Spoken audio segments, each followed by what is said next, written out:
Au Niger, la dépénalisation des délits de presse est une réalité. Un texte a été adopté en 2010 et appuyé en 2011 par la déclaration dite de la montagne.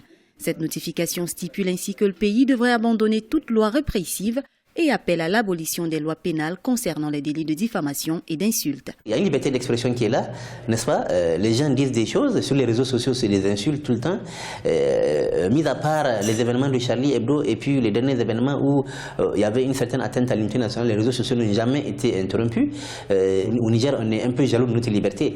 La liberté d'expression est vraiment une réalité. Chaque chaîne de télévision a un débat politique où on parle de tous les sujets, il n'y a pas de sujet tabou. Si pour certains, la liberté de presse est une réalité au Niger, Abdourahmane Younoussa Issa, journaliste qui anime une émission débat sur Banfere TV, l'une des télévisions privées au Niger, dénonce la réalité sur le terrain. Il note avoir été interpellé à plusieurs reprises par les forces de l'ordre, celles-ci l'accusant de sa trop grande liberté dans le choix des invités sur le plateau et des sujets abordés.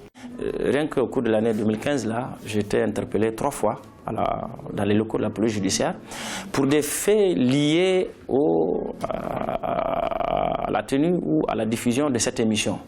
Pourquoi vous avez dit telle chose, pourquoi vous avez parlé de tel thème dans votre émission, est-ce que ceci, est-ce que cela, pourquoi vous avez invité tel acteur politique ou acteur de la société civile.